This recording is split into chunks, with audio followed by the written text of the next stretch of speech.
Primer libro de Samuel, capítulo 16, del 1 al 3. Continuamos con nuestra serie de donde quedamos la semana pasada. Y vamos a dar lectura de la palabra del Señor, partiendo del versículo 1. Y la predicación del día trata sobre el ungimiento de David por parte de Samuel. Los hermanos les pido que me acompañen en la lectura. Dijo Jehová a Samuel: ¿hasta cuándo llorarás a Saúl, habiéndolo yo desechado para que no reine sobre Israel? Llena tu cuerpo de aceite y ven. Te enviaré a Isaí de Belén, porque de sus hijos me he provisto de rey. Y dijo Samuel: ¿cómo iré? Si Saúl lo supiera, me mataría. Jehová respondió: toma contigo una becerra de la vacada y di a ofrecer sacrificio a Jehová he venido.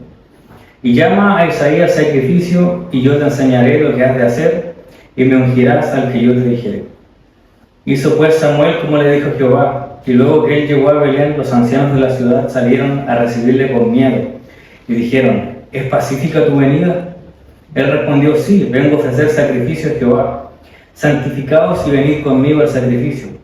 Y santificando a él, a Isaí y a sus hijos, los llamó al sacrificio. Y aconteció que cuando ellos vinieron, él vio a Eliab y dijo: de cierto delante de Jehová estás ungido.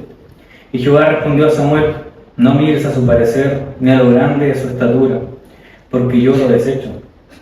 Porque Jehová no mira lo que mira el hombre, pues el hombre mira lo que está delante de sus ojos, pero Jehová mira el corazón. Entonces llamó a Isaí a Abinadab y lo hizo pasar delante de Samuel, el cual dijo: tampoco a este ha escogido Jehová. Hizo luego pasar Isaí a Sama, y él dijo: tampoco a este ha elegido Jehová.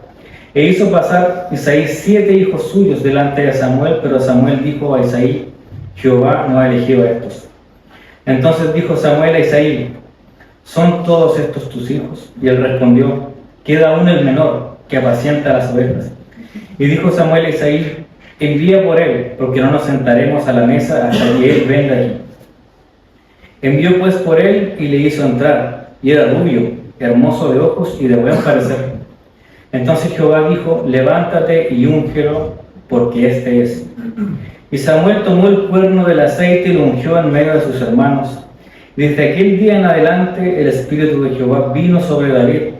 Se levantó luego Samuel y se volvió a Ramá. Esta es la palabra del Señor. Te invito a que cierren sus ojos para orar una vez más. Padre Santo, agradecemos tu misericordia de poder leer tu palabra, de poder oírla, Señor. Usted sea hablándonos por ella, sea hablando en nuestros corazones, para aprender a vivir según tu voluntad, Señor, y poder, Señor, ser obreros aprobados delante de ti, por medio del Señor Jesucristo. En el nombre de Jesús. Amén. Bueno, la semana pasada vimos cómo Dios desechó finalmente a Saúl.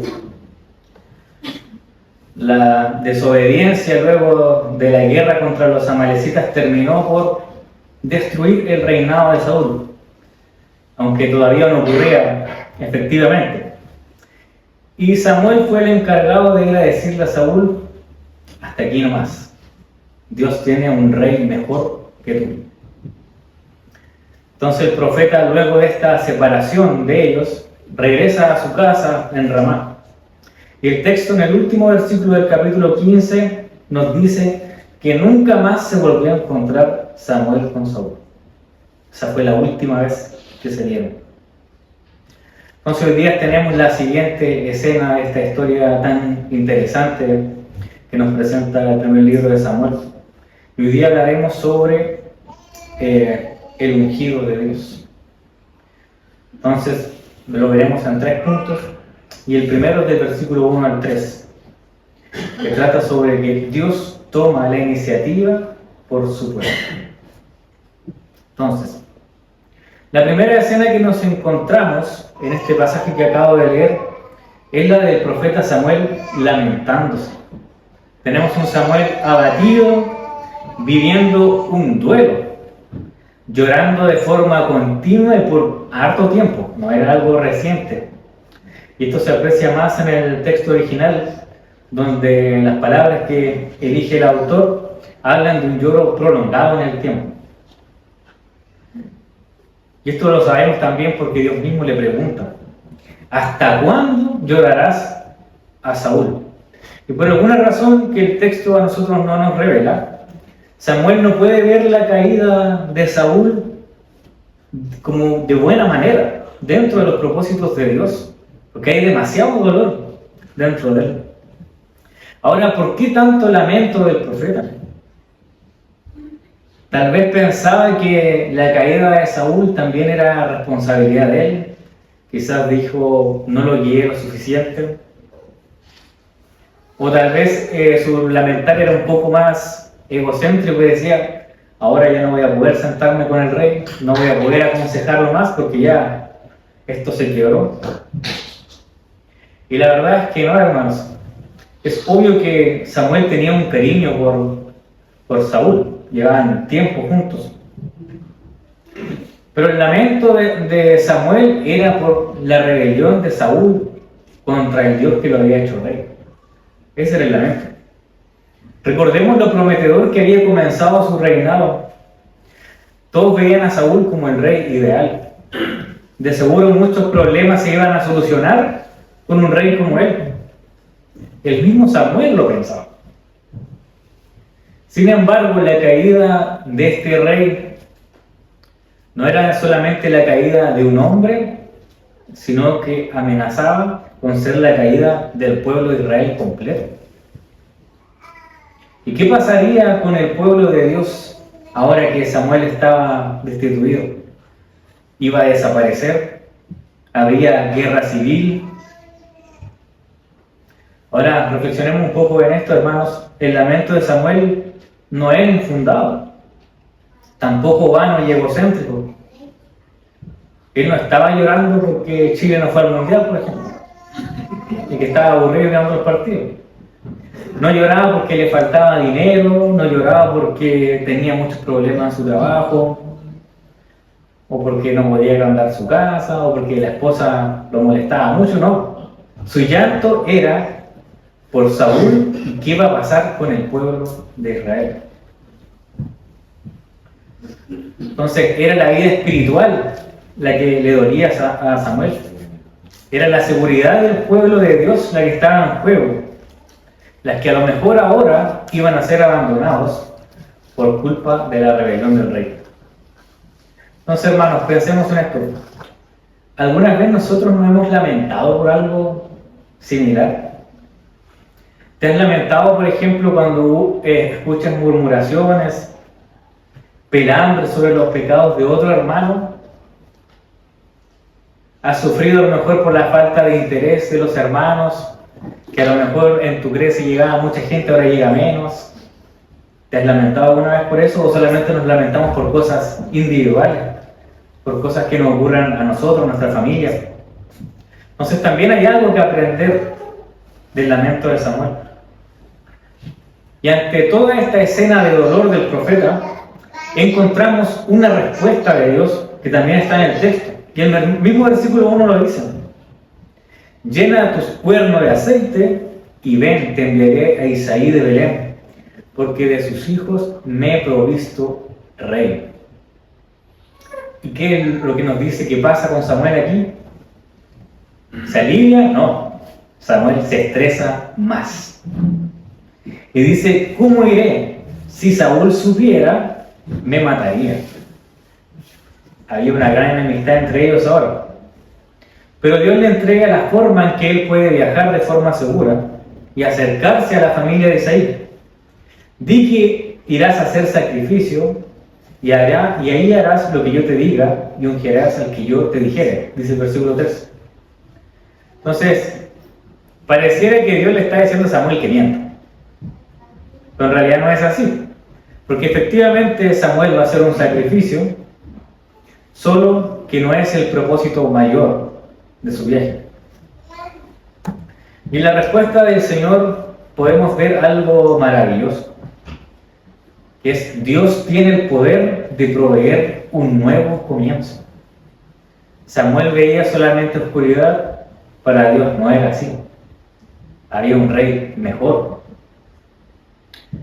Entonces, cuando vemos que Dios actúa de esta forma, vemos que Él era el verdadero rey de Israel. Él era el que se preocupaba a su pueblo. Él iba a estar ahí cuando se le necesita. Y como un rey todopoderoso, Él jamás iba a perder el control. Entonces, la orden de Dios nos demuestra por las acciones de Samuel que alivia los temores del profeta, porque Samuel efectivamente va. Esto nos muestra a nosotros, hermanos, que la providencia de Dios siempre está presente y siempre está a favor de su pueblo. En el ámbito teológico, la providencia es la obra por cual Dios, con sabiduría, poder, santidad, preserva y gobierna todas las cosas de la tierra y a todas sus criaturas y sus acciones para su propia gloria. Entonces, hermanos, nada escapa del conocimiento de Dios. Para Dios no había una frustración por la caída de Saúl, porque Él ya lo sabía. Él conoce y ordena todas las cosas que acontecen. Así incluso las cosas pecaminosas del hombre, como la desobediencia de Saúl, aunque son contrarias a la voluntad moral de Dios, son dirigidas por su providencia para cumplir sus propósitos y cumplir en última instancia un propósito mayor, que es su gloria. Y eso nosotros lo vemos en otra historia de la Biblia, por ejemplo la historia de José, donde vemos que sus hermanos lo venden.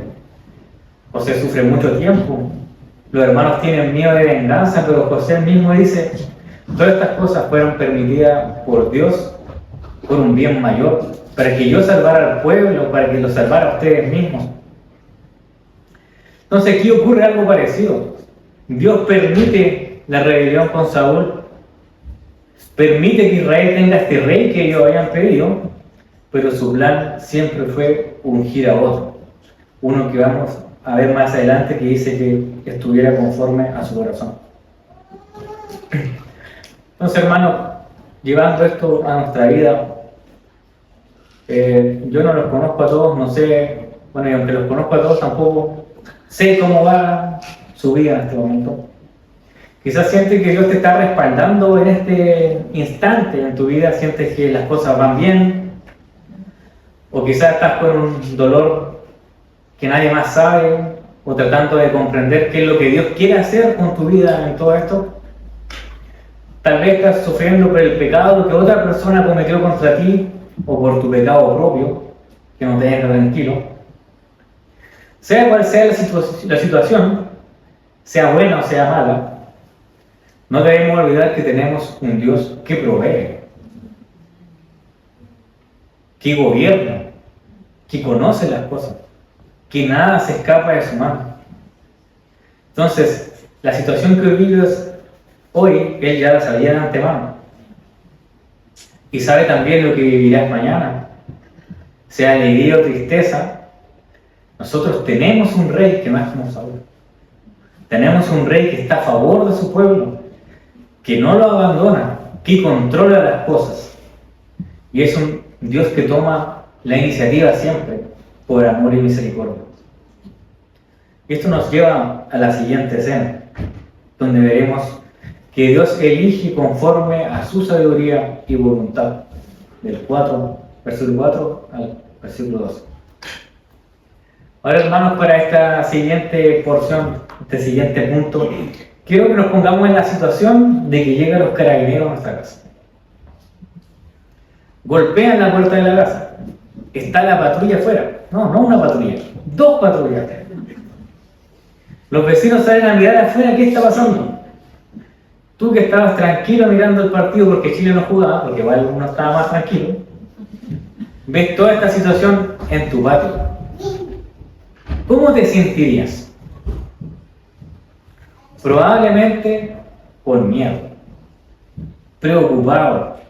Lo primero que te vendría a la cabeza es: ¿qué pasó? ¿Qué hice? Me dieron que me pasé el rojo, pero eso fue hace 2 días porque iban a venir hoy día. Hice algo mal, o en el peor de los casos le pasó a alguien a mi familia y me viene a avisar. Tendríamos la angustia todo el tiempo hasta que supiéramos cuál es la razón de por qué viene la policía fuera de nuestra casa. Y bueno, algo así se sintió la gente del pequeño pueblo de Belén cuando ven a Samuel llegar? Samuel era lo más cercano a la policía. Era un juez de Israel. Y él estaba fuera de la puerta esperando ser recibido por los ancianos. Entonces, ¿qué es lo que dice esta gente? No le preguntan a Samuel cómo está, pase, por favor, ¿viene cansado o viene de lejos? ¿Es pacífica tu venida, Samuel? Lo primero que le preguntan. Porque tenían miedo de qué iba a ocurrir. ¿Vienes en paz o vienes a enjuiciarnos? Y el miedo de la gente de Belén es totalmente comprensible. En el capítulo anterior, Samuel mató con su propia mano un rey, porque no se había cumplido la voluntad de Dios. Las visitas de Samuel muchas veces eran para aplicar disciplina, juicio sobre algún pecado del pueblo. Incluso si su visita fuera pacífica, podía ser problemática, porque tenemos a un profeta que estaba peleado con el rey. Entonces, ¿cuáles eran las consecuencias de recibirlo en Belén? Si lo veían a Belén aliado del profeta Samuel, podía estar en contra de Saúl. Así que muy probablemente le volvió el alma al cuerpo cuando Samuel dijo: tranquilos, vengo a ofrecer sacrificio. Aunque nosotros ya sabemos que había algo más importante detrás de todo. Y se nos presenta ahora Isaí, este hombre de Belén, quien era el futuro padre del rey de Israel, como Dios le había dicho a Samuel. Y él estaba en este sacrificio junto a sus hijos. Y Samuel, que ya tenía la experiencia de haber elegido un rey, empezó a buscar entre ellos cuál podría ser el nuevo escogido del Señor. Y la palabra nos dice que cuando ve al mayor, a Eliab, de inmediato dijo: de cierto, verdaderamente está delante de Jehová su ungido. Y Samuel estaba bastante seguro. Eliab cumplía los estándares de la época. Probablemente, si lo lleváramos a nuestro tiempo, Eliab sería el más alto del colegio, de la universidad, el mejor deportista, el que tenía las mejores notas, un futuro prometedor en los ojos de cualquiera. Eso pensó Samuel, y ya como que lo podemos ver tomando su cuerno con el aceite, decía: este es, no hay duda. Sin embargo, este ideal del hombre era el mismo estereotipo que aplicó Samuel cuando eligió a Saúl. El versículo 7 nos dice que el Señor le dice de inmediato, no lo deja ni procesarlo: no mires a su parecer ni a lo grande de su estatura. Y recuerden que Saúl tenía esas cualidades. Era una persona que imponía respeto. Pero Dios mira más allá. Y Él le dice: Jehová no mira lo que mira el hombre, pues el hombre mira lo que está delante de sus ojos, pero Jehová mira el corazón. El Señor detiene la mala elección de Samuel. Y si miramos hacia atrás lo que llevamos a este libro, hay varias elecciones que han pasado. Por ejemplo, en el capítulo 4, Israel, en vez de pedirle a Dios que lo ayude en la guerra, prefiere llevar el arca porque decían: este es nuestro amuleto. Y esa decisión terminó en un desastre. Luego dicen: queremos un rey, uno que podamos ver aquí. El Señor se los da, y esa decisión nuevamente es otro desastre.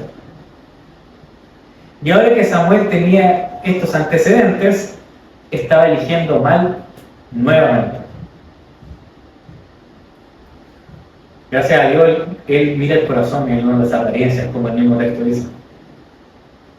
Y por supuesto, este pasaje nosotros podemos aplicarla de forma directa a que debemos ver más allá de nuestros ojos, más allá de lo externo de las personas, que no nos quedemos solo en las apariencias.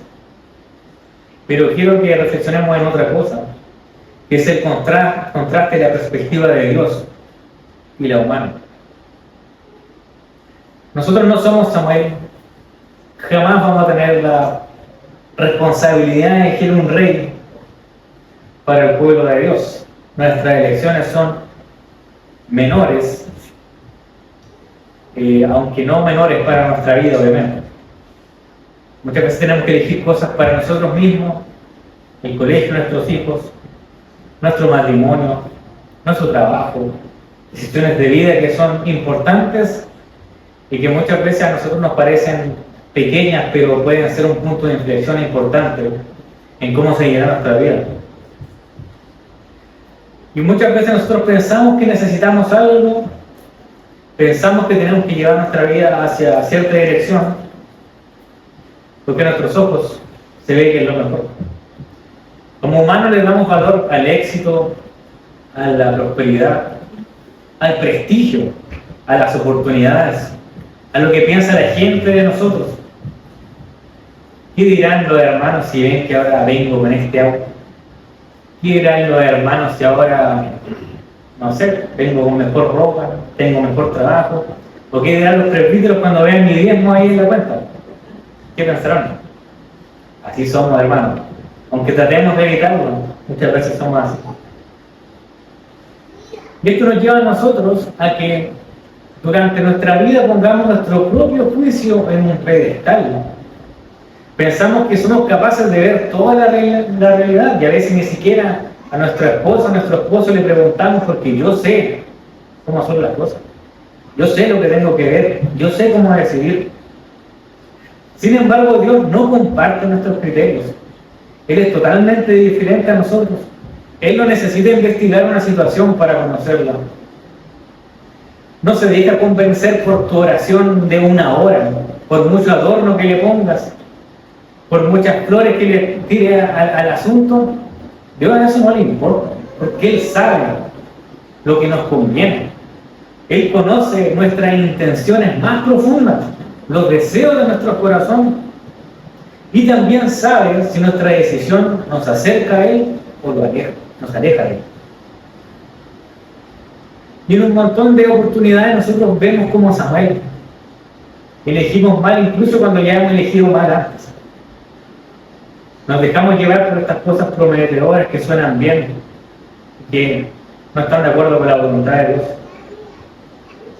Y mucho de nuestro sufrimiento es por esto, porque no sabemos elegir, porque no conocemos los lineamientos del Señor. Y a veces nuestra elección puede ser muy dulce al principio, puede ser maravillosa, pero si no están en la voluntad de Dios, al final siempre habrá insatisfacción en ellas. Nosotros no tenemos la voz de Dios aquí en mi cabeza para que diga, no, eso no. No miren la apariencia, tengo otra cosa mejor. Pero Dios nos sigue hablando el día de hoy. La sabiduría de Dios está disponible para tomar elecciones que no sean contrarias a Él. Dios sigue preocupado por nosotros. Y Dios a veces permite que nos equivoquemos, es verdad. Pero no tenemos excusa para no buscar su sabiduría, para no buscar su consejo. Entonces, hermanos, ¿cuántas veces tú has orado para tomar una decisión familiar? ¿Cuántas veces lo has hecho? ¿Cuántas veces has preguntado o has buscado por ti mismo los principios del Señor, los principios de la Escritura, para decidir sobre tus hijos o tu matrimonio? Nuestro Dios todo lo ve. Él conoce nuestra vida, nuestro corazón y lo que va a pasar. Y su palabra es suficiente para guiarnos en la vida, para escoger según la voluntad de Dios. Podemos descansar en este Dios, en este Rey que tiene todo el conocimiento, que no ve como nosotros vemos, porque no hay nada que sea oculto para nosotros. Los demás hijos de Isaí siguieron desfilando al frente de Samuel, que estaba ahora conectado con Dios de una forma diferente, ya no bajo su criterio. Ninguno de ellos era el elegido del Señor. ¿No tienen más hijos?, le pregunta Samuel a Isaí. Tengo uno más, que está cuidando a las ovejas. Y Samuel dice, envía por él, porque no nos sentaremos a la mesa hasta que él venga aquí. Y esto nos lleva a nuestro último punto, el versículo 12 y 13, el ungido de Dios. Y todos nosotros, hermanos, hemos visto alguna película a una serie donde ocurren cosas muy inesperadas. El malo de la película no era quien pensábamos, el que veíamos como el protagonista muere en la mitad de la historia, y el verdadero héroe era el menos probable de todos los personajes. Algo así ocurrió también aquí en Belén, con el profeta Samuel inspeccionando los hijos de Isaí. Y varias cosas nosotros nos podemos preguntar de este texto. ¿Por qué Isaí no llamó a David si se le pidió que fueran todos los hijos? Quizás él esperaba que cuando le dijera a Samuel que estaba cuidando las ovejas, Samuel le iba a decir, ya déjalo allá más porque las ovejas no se pueden quedar solas, que sigan más. O quizás está muy lejos cuidando la oveja, hagamos el sacrificio por mientras comamos. Pero Samuel dice, no hay comida hasta que venga el pastor de las ovejas.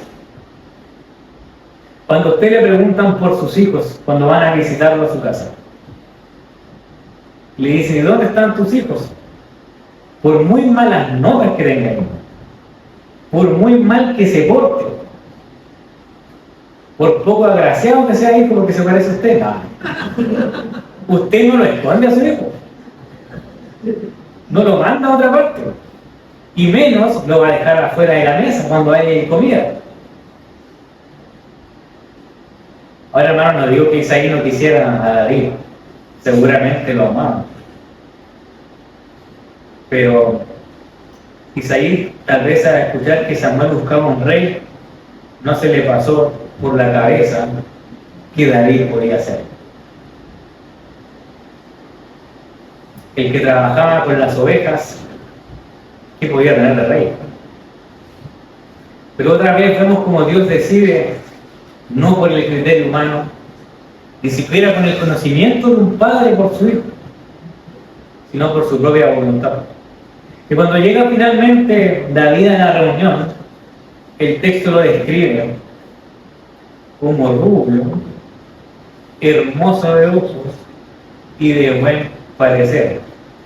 Faltó que dijera que tenía buen perfume, bien peinadito, limpiecito. Que se podría decir, obviamente, que la descripción era muy favorable. No dijo llegó todo sucio, oliendo oveja, ni nada. Llegó bien presentado. Pero, ¿qué tiene que ver ser buen mozo con ser rey? Para su familia, para la gente de Belén y para el propio Samuel, su apariencia no era la de un rey. Tenemos que verlo con los ojos de este pueblo, con los ojos de este tiempo. ¿Y un rey cómo tenía que ser? Tenía que ser un hombre capacitado para la guerra, un hombre que imponga con su presencia, un hombre que los filisteos vieran y dijeran, mejor no, pensemos un poco más. Difícilmente los filisteos le iban a tener un miedo a un chico lindo que tiene de rey este. Además, los pastores no formaban parte de la clase alta de Israel, ni mucho menos. David no tenía conocimiento de estrategias militares, no tenía el físico de un soldado, no era familia del rey, y ni siquiera era parte del ejército de Samuel como para que dijéramos que tiene un poquito de experiencia. Estaba en alguna guerra. Entonces, ¿cómo este chico, que conocía solamente sobre el pastoreo de ovejas, podría llegar a ser el rey de Israel en un momento tan complejo, sabiendo que incluso podría tener que enfrentarse con Saúl, porque Saúl no estaba muerto? Saúl seguía siendo el rey de Israel. ¿No se le ha pasado a usted que en algún momento de su vida le han pedido que se hagan cargo de algo para lo que ustedes no tienen idea? Es un momento incómodo tener que liderar un grupo de gente en aspectos de lo que no sabemos nada. Por ejemplo, yo no podría ser capitán de un barco pesquero. Yo ni siquiera sé nadar. Y eso que soy de Chiloé, hermano, qué vergüenza. Nunca he salido a pescar. Ni siquiera de pasatiempo.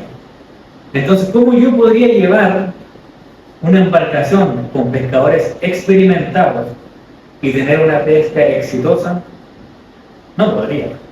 Necesito el conocimiento, la experiencia, el respeto de los que están a mi cargo. Y David en ese sentido tenía el mismo problema que yo tendría en un barco pesquero.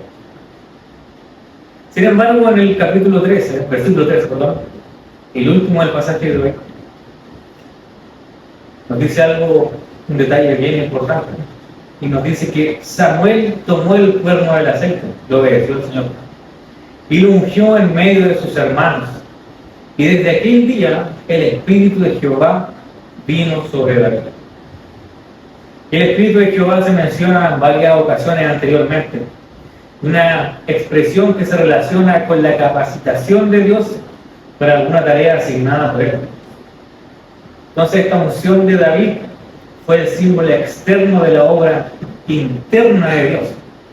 El Señor no regeneró a David, sino le dio la capacidad que no tenía para llevar a cabo su misión en el programa de Dios, el ser el rey de su pueblo. Y sin hacer spoilers, hermano, David, como ungido de Dios, fue una bendición para su pueblo. Obtuvo grandes victorias y uno de los reyes más destacados de la Escritura, como todos sabemos.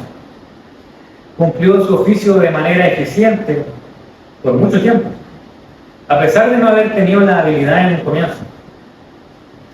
Un rey como David, ahora capacitado por el Espíritu, era el mejor candidato para llevar a Israel por los caminos del Señor. Él era el más indicado para evitar la catástrofe que se avecinaba para Israel. Y por un tiempo así sería. Sin embargo, hermanos, por muy maravillosa que se vea esta escena como de película, donde una especie de campesino es ungido como rey, este ungimiento no fue suficiente para salvar a Israel. No fue suficiente para que Israel se volviera a rebelar contra el Señor.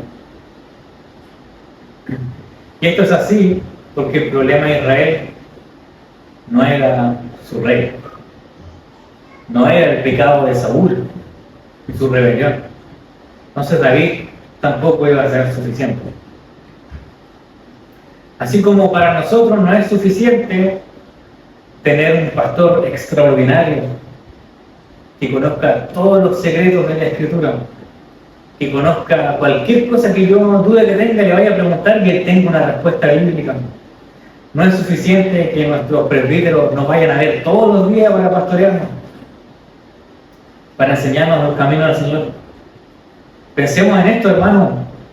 En nuestra historia existieron iglesias donde el consistorio, el grupo de ancianos, tuvo a Pedro, a Juan, a Pablo,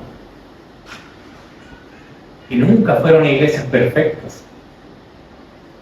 ¿Por qué creen que hay tantas cartas y epístolas? No era para felicitarlos, no. Habían problemas. ¿Por qué? Porque el problema de ellos, de Israel, y el problema de la iglesia primitiva, y el problema de nosotros, no es la sociedad, no son los líderes, sino es nuestro pecado. Samuel tomó el cuerno y lo derramó sobre la cabeza de este pastor de Belén. Y él no sabía que lo que hacía no solo era ungir un rey, sino señalar la venida de otro ungido, un hijo de la casa de David. Y siglos después en el Jordán nosotros vemos un paralelo, cuando un hombre desciende al río y es bautizado. Ya esta vez no fue con aceite, sino el Espíritu Santo que descendió como paloma sobre él. Y el Padre mismo dice: este es mi Hijo amado, el verdadero ungido de Dios. David con Samuel anticipaban a Jesucristo, el Rey, que sí haría una diferencia por su pueblo, que sí tendría influencia sobre nosotros. Por el ungimiento de este Rey Jesucristo, nosotros también somos ungidos en el Espíritu Santo. Y no somos llamados a ser reyes terrenales, pero sí somos llamados a reinar sobre nuestro pecado. Su Espíritu ahora nos enseña a nosotros a decidir, a ver con los ojos de su voluntad para crecer en santidad. Su Espíritu a nosotros nos capacita también para ahora vivir una vida que sí puede glorificarle, que no está en contra de Él. Esta vida nos hace glorificarle como padres. A lo mejor ustedes dicen, yo no sé cómo ser un papá, no sé cómo ser un hijo, no sé cómo ser trabajador, no sé cómo ser un líder en la iglesia, pero este Espíritu Santo que capacitó a David, también nos capacita a nosotros por medio de Jesucristo. Este ungimiento de Cristo sí trae salvación a su pueblo, sí influye en tu vida. Este rey sí hace una diferencia, porque su misión no solamente es cuidarnos de nuestros enemigos como lo era con Israel, sino que su misión final es transformarnos a su imagen. Hermanos, hay salvación más grande que la de salvarnos de nosotros mismos.